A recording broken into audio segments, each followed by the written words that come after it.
Ada seorang hamba Tuhan ngomong seperti ini. Kenapa sih Tuhan menghakimi?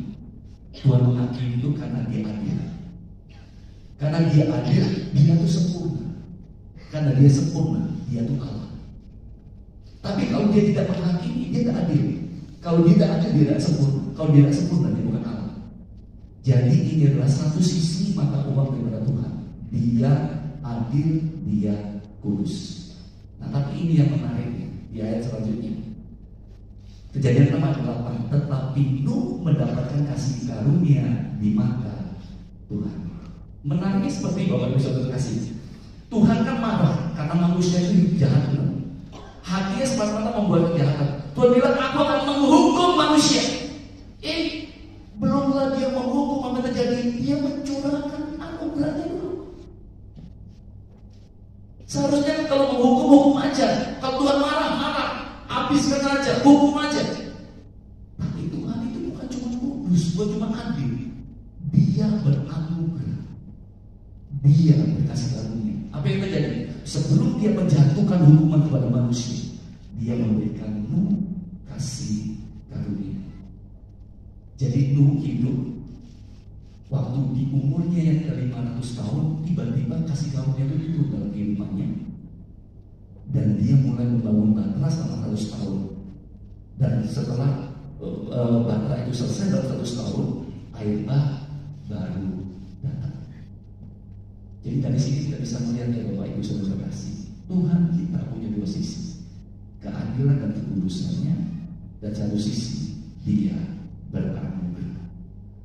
Makanya kita baca di Kejadian ayat 8-9 dikatakan seperti ini. Tetapi Nuh mendapatkan kasih karunia di mata Tuhan.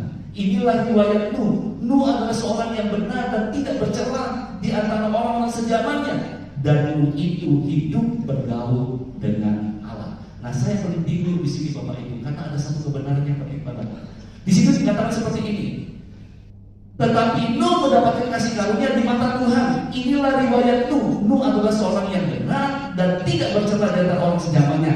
Dan Nuh itu hidup bergaul dengan Allah. Musa dan Nuh seperti ini.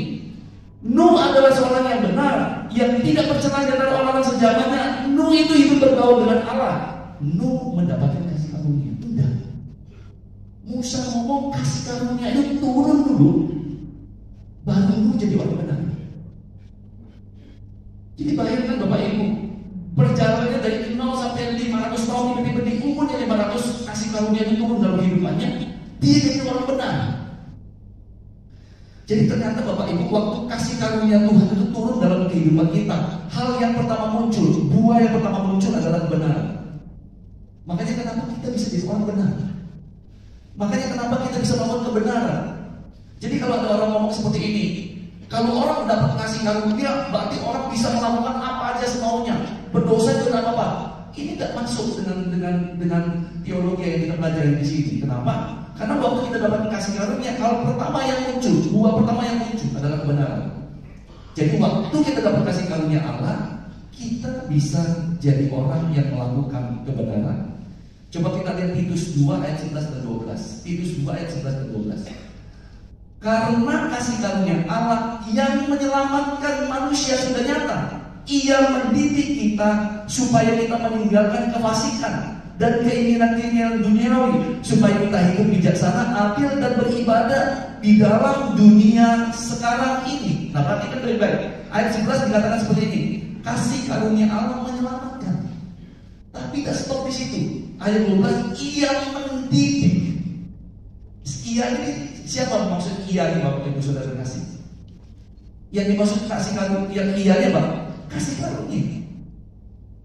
Jadi kasih karunia itu mendidik. Jadi keselamatan yang kita terima bukan cuma membuat posisi kita berubah dari berdosa menjadi orang benar, tapi ada yang kedua, perubahan tingkah laku, perubahan kehendak, perubahan ambisi, dan perbuatan. Maka ini yang terjadi dalam kehidupan Nuh. Jadi kasih karunia yang dia terima, pertama membuat dia menjadi orang benar. Yang kedua, kasih karunia itu mengajar dia bagaimana dia hidup. Efeknya apa? Dia hidup tidak bercela di antara orang sejaman.